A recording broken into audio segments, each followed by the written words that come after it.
మీ జీవితాలు ఎలా ఉన్నా మీరు అతి సామాన్యమైన జీవితం గడుపుతూ కూడా మీ భార్య బిడ్డల కంటే సినిమా రంగాన్నే మక్కువ చేసుకొని సినిమా రంగమే మా అందరికీ వారధై సారథై మాలో ఎవరికి టాలెంట్ ఉన్నా దాన్ని జనానికి తెలియజేయడానికి కృషి చేస్తూ అహర్నిశలో పనిచేస్తున్న నా పాత్రికేయ మిత్రులందరికీ పాదాభివందనాలు. మీరు చేసే కళామ తల్లి సేవలో మీరు చేసే కష్టంలో మీరు ఫలితం పొంది చాలా తక్కువ, మీరు అనుభవిస్తుంది చాలా తక్కువ. మీ ద్వారా మీరు రాసిన మీ చేతి ద్వారా మీరు రాసి మీ పెన్ను ద్వారా కొన్ని జీవితాలు కొన్ని అద్భుతమైన స్థాయిలోకి తీసుకొచ్చిన మీ అందరికీ మీ రుణం తీర్చుకోలేంది.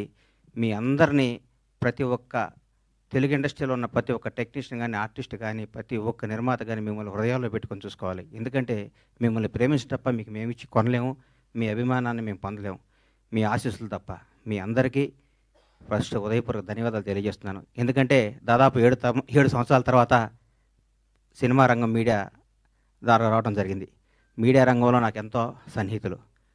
నేను 32 ఏళ్ల కిందట వినాయకరావు గారు నాకు ఫస్ట్ ఇండస్ట్రీకి వచ్చిన పరిచయం. వినాయకరావు గారు, బాలరెడ్డి గారు, బిఏ రాజు గారు, మోహన్ కోటెడ్డి గారు, జగన్ గారు, ఎందరో, మన భాస్కర్ భట్ల నా స్నేహితుడు, గంగాధర శాస్త్రి గారు, అన్నీ రవి, రకరకాల మంది, ఎంతోమంది ప్రవాహం పడుతూ ఉన్నారు, కొత్త వాళ్ళు వస్తున్నారు. కానీ మీకు అందే తక్కువ, మీరు పడే కష్టం ఎక్కువ. మీ విలువ తీర్చుకోలేంది, మీరు చేసే శ్రమకి వెలకట్టలేంది. మీ అందరికీ హృదయపూర్వక ధన్యవాదాలు. గబ్బర్ సింగ్. నా తల్లిదండ్రులు నాకు జన్మనిస్తే పవర్ స్టార్ పవన్ కళ్యాణ్ ఆయన నాకు బతుకునిచ్చాడు. పవన్ కళ్యాణ్ గారి గురించి ఎంత చెప్పుకున్నా నేను తక్కువే.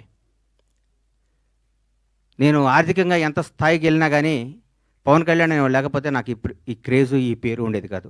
మామూలుగా చిన్న చిన్న వేషాలు వేస్తూ ఉండి అప్పటికి కూడా ఏ రోజు కూడా బండ్లా గణేష్కి క్యారెక్టర్ కావాలి, ఈ క్యారెక్టర్ బండ్లా గణేష్ అనే స్థాయికి నా జీవితంలో రావటం జరగలేదు. వేషాలు వేయటం జరుగుతూ ఉండేది, రకరకాలు ఉండేది.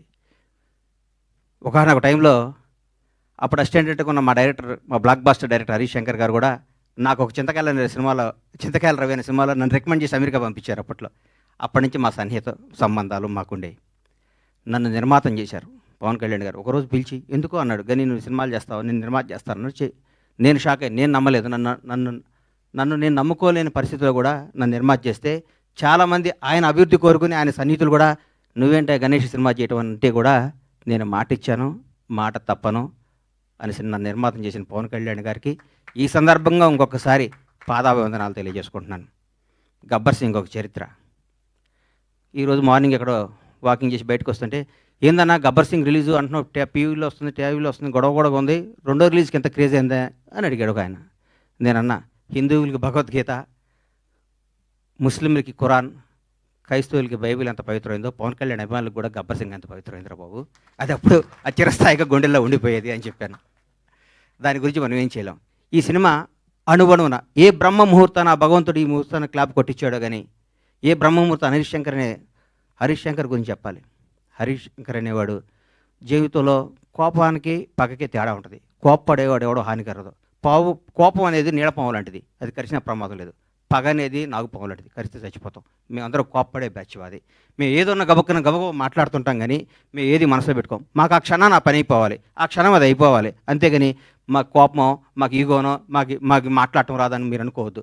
మేము చాలా చిన్న స్థాయి నుంచి వచ్చిన వాళ్ళం కాబట్టి, చిన్న కుటుంబాల నుంచి వచ్చిన వాళ్ళం కాబట్టి, ఈ రంగుల ప్రపంచంలో మాకు స్థాయి వచ్చింది కాబట్టి, ఈ రంగుల దాంట్లో మాకు పేరు వచ్చింది కాబట్టి, దీన్ని నిలుపుకునే తాపత్రంలో మేము గబగబా మాట్లాడి కొన్ని తప్పులు చేస్తే దాన్ని మీరు మనసుకు తీసుకొని మమ్మల్ని హర్ట్ చేశాడు, మీ చేతిలో పెన్ అనే ఆయుధంతో మా జీవితాన్ని మీద మచ్చరాయకూడదని మనస్ఫూర్తిగా మీకు కోరుకుంటూ, మీ ఆశీస్సులు ఉండాలని ఆశిస్తూ, మీ అందరి ఆశీస్సులతో మేము పైకి రావాలని ఇంకొకసారి కోరుకుంటున్నాం. ఈ గబ్బర్ సింగ్ అనే సినిమాని అణువణువున ప్రతి అడుగు, ప్రతి మాట, ప్రతి క్షణం, ప్రతి కష్టం హరీష్ శంకర్కే చెందుతుంది. హీరో గారితో అంతకుముందు నేను తీన్మార్ సినిమా తీశా. హీరో గారు ఎవరేం చెప్తే చేస్తాడు, పాపం నమ్మితే వదిలేస్తాడు. గబ్బర్ సింగ్ అనే చిత్రాన్ని హరీష్ శంకర్ ఏం చెప్తే చేద్దామని ఫస్ట్ డే నాతో చెప్పాడు. బాబు నేను షర్టు గుండీ లిపితే పోలీసు అడిగిపోతాడా అని అడిగాను నేను ఒకరోజు. నీకెందుకురా, నువ్వు దూరం కూర్చో అనేవాడు నన్ను.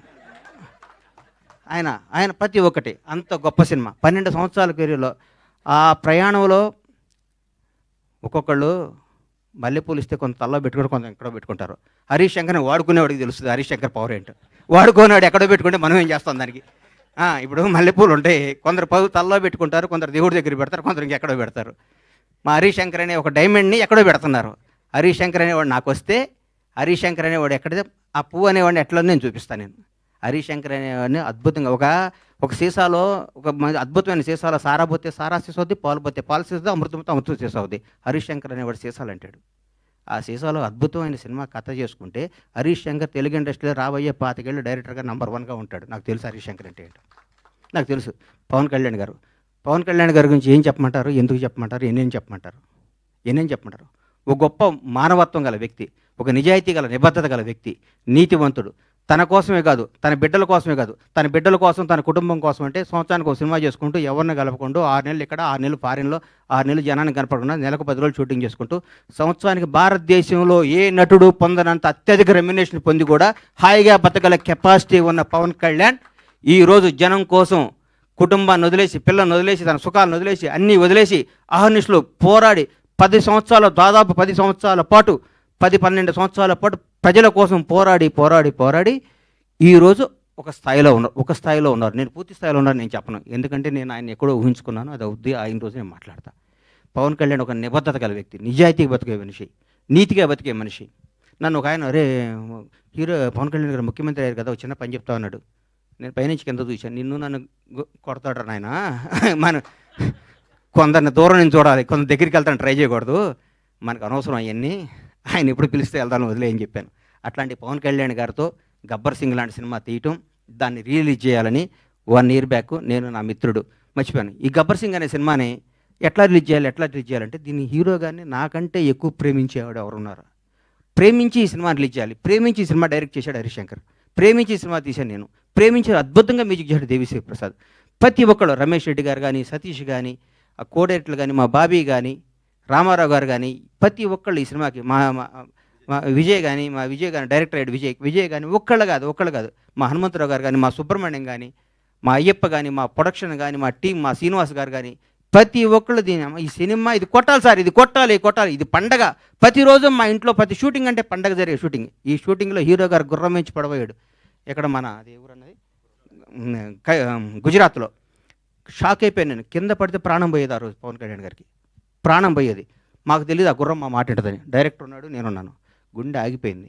ఆ రోజు పొరపాటున ఎన్ని ప్రమాదాలు తట్టుకున్నామండి ఈ సినిమాలో, ఎన్ని ప్రమాదాలు. ఎంత కష్టపడ్డాడండి హీరో గారు.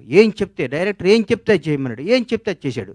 ఏం జనం దీనికి బ్రహ్మరథం పట్టారు. పవన్ కళ్యాణ్ కడుపు నిండా ఒకే రోజు బిర్యానీ, చికెన్ బిర్యానీ, మటన్ బిర్యానీ అన్ని కలుపుకొని కడుపు నిండా నిద్రపోయిన ఈ సినిమాని ఈ విధంగా రిలీజ్ చేయటం నా అదృష్టం. మా సత్యనారాయణ గారికి, ఈ సత్యనారాయణ గారిని ఎందుకు ఎన్నుకున్నానంటే, జనసేన నాయకుడు ఆయన.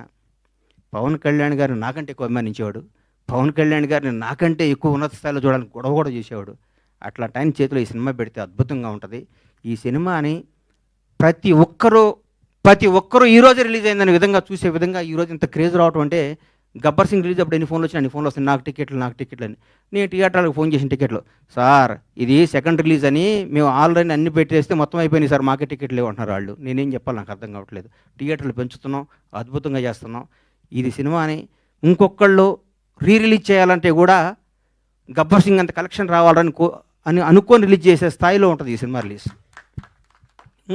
ఏ సినిమా రిలీజ్ గబ్బర్ సింగ్లా కలెక్ట్ చేస్తండి అని ఏ సినిమా అయినా ఈరోజు తెలుగు సినిమా రంగం, భారతదేశంలో తెలుగు సినిమా రంగం వైపు చూస్తున్నారు. ఒకప్పుడు బాంబే అనేవాళ్ళు, తమిళనాడు, చెన్నై ఎట్లా అనేవాళ్ళు. ఈరోజు ఇండియన్ మొత్తం, ఒక రాజమౌళి, ఒక సుకుమార్, ఎంతోమంది, ఒక మన నాగశ్విన్, అద్భుతమైన డైరెక్టర్లు మన ఇక్కడి నుంచి వెళ్తున్న. భారతదేశం మొత్తం తెలుగు వాడిని చూసి తెలుగు నిర్మాత, తెలుగు డైరెక్టర్, తెలుగు యాక్టర్ని గర్వంగా చూస్తున్న స్థాయికి వస్తే, ఈ రంగంలో నేను 7 సంవత్సరాల సినిమా తీయడం చాలా బాధ అనిపిస్తుంది. నేను తప్పు చేశాను, నన్ను క్షమించాలి. నేను సినిమాలు తీస్తా, నేను సినిమాల్లోనే పుట్టాను, సినిమాల్లోనే ఉంటాను. సినిమానే నా వ్యాపకం, సినిమానే నా జీవితం, సినిమానే నా ఆశ. బ్లాక్ బాస్టర్ల సినిమాలు తీస్తా, బ్లాక్ బాస్టర్స్. ఇండస్ట్రీ మొత్తం బండ్లాగానే పరమేశ్వర ప్రొడక్షన్స్ అంటే ఏందో మళ్ళీ చూపిస్తానికి అదే సంకల్పంతో బతుకుతానని మీ అందరూ ఆశీస్సులు కావాలి, మీ అందరు అభిమానం కావాలి, మీ అందరు ప్రోత్సాహం కావాలి. ఎక్కడెక్కడ నేను చిన్న తప్పులు చేస్తే నన్ను క్షమించి నన్ను రెక్టిఫై చేయాలి, కానీ దాని మీద రాయకూడదు మీరు. అది నా విన్నపం. ఎందుకంటే వీడు దొరికాడని రాస్తారు, అది నా విన్నపం. అందుకే థ్యాంక్ యూ. ఈ సినిమాను ఆదరించి మళ్ళీ ఈ సినిమాకు వచ్చే కలెక్షన్స్ బిత్తరపోయే విధంగా ఉండాలని మనస్ఫూర్తిగా కోరుకుంటూ, ముఖ్యంగా పవర్ స్టార్ అభిమానులకి, మనందరికీ నేను చెప్తున్నా, ఇంతకుముందు పవర్ స్టార్ పవన్ కళ్యాణ్ గారు మనం ఏం చేసినా పవన్ కళ్యాణ్ అభిమాని ఎగిరినా ఒక న్యూసే, తగ్గిన న్యూసే. ఇప్పుడు నేను చెప్తున్నా, గౌరవ ఆంధ్రప్రదేశ్ రాష్ట్ర ఉప ముఖ్యమంత్రి, జనసేన నాయకుడు, ఈరోజు భారతదేశాన్ని పరిపాలిస్తున్న ప్రభుత్వంలో ఒక కీలక పాత్ర పోషిస్తున్న మహోన్నత వ్యక్తి. మనం థియేటర్లో చాలామంది థియేటర్లు ఎందుకు ఇవ్వట్లేదు అంటే, బాబోయ్ మీ పవన్ కళ్యాణ్ ఫ్యాన్స్ మా సీట్లు ఎరగొడతారంటున్నారు. మీ అందరికీ చెప్తున్నాం సార్, ఎగ్జిబిటర్స్ అందరికీ, మా పవన్ కళ్యాణ్ ఫ్యాన్స్ ఇంతకు ముందు కాదు, క్రమశిక్షణ గల వాళ్ళు, మీ సీట్లు ఎరగొట్టరు, ఆనందం తెలియజేసుకుంటారు, మీకు ఏ నష్టం చేయరు. దయచేసి మాకు థియేటర్లు ఇవ్వండి. దయచేసి చేతులెత్తి నమస్కరిస్తున్న ఎగ్జిబిటర్స్ అందరికీ థియేటర్స్ ఇవ్వండి. పవన్ కళ్యాణ్ ప్రతి ఒక్క అభిమాని సెప్టెంబర్ 2వ తారీఖు నాడు ఉదయాన్నే గుడికి వెళ్తాడు, 11 థియేటర్కి వెళ్తాడు. ఇది కన్ఫర్మ్. గుడికి వెళ్ళి పవన్ కళ్యాణ్ 100 ఏళ్ళు బతకాలనుకుంటారు, థియేటర్కి వచ్చి పవన్ కళ్యాణ్ ఉత్సవాలు చూసుకుంటారు. ఈ రెండింటిని మాత్రం మీరు మమ్మల్ని నిరుత్సాహపరచొద్దు. దయచేసి ఆంధ్రప్రదేశ్లో ఉన్న తెలుగు రాష్ట్రాల్లో ఉన్న ప్రతి ఎగ్జిబిటర్కి చేతులెత్తి నమస్కరిస్తే రిక్వెస్ట్ చేస్తున్నా, థియేటర్ మీ థియేటర్ పవన్ కళ్యాణ్ ఫ్యాన్స్ తరపున, పవన్ కళ్యాణ్ అభిమానుల తరపున, ఒక అభిమానిగా, పవన్ కళ్యాణ్ భక్తుడుగా నేను మీ అందరికీ మాటిస్తున్నాను. మా వాళ్ళు థియేటర్లు ఎరగొట్టరు, థియేటర్లు ఆగం చేయరు. పవన్ కళ్యాణ్ మనుషులు అండి మేము. మా బాస్ ఇలా ఆంధ్రప్రదేశ్ రాష్ట్ర ఉప ముఖ్యమంత్రి, జనసేన అధ్యక్షుడు, ఇంతకుముందు పవర్ స్టార్ కాదు. మేము మా దేవుడి కోసం మీకు ఏ హాని తలపెట్టం, మేము అభిమానించుకుంటాం. ఈ గబ్బర్ సింగ్ సినిమా తీస్తే మాకు దైవ దర్శనం జరిగినట్టు, కాబట్టి మా దైవ దర్శనానికి మీరు ఆటంకం కలిగించొద్దని రిక్వెస్ట్ చేస్తున్నాం. ఈరోజు ప్రతి ఒక్క కార్యకర్త, తెలుగుదేశం లేదు, బీజేపీ లేదు, ఆంధ్రప్రదేశ్లో ఉన్న జనసేన ప్రతి ఒక్కళ్ళ రోజు థియేటర్లో ఉంటామంటున్నారు. మీరు థియేటర్లు ఇవ్వకపోతే ఎట్లా సార్? ఇవ్వండి, దయచేసి ఇవ్వండి, మమ్మల్ని ఎంకరేజ్ చేయండి. Thank you.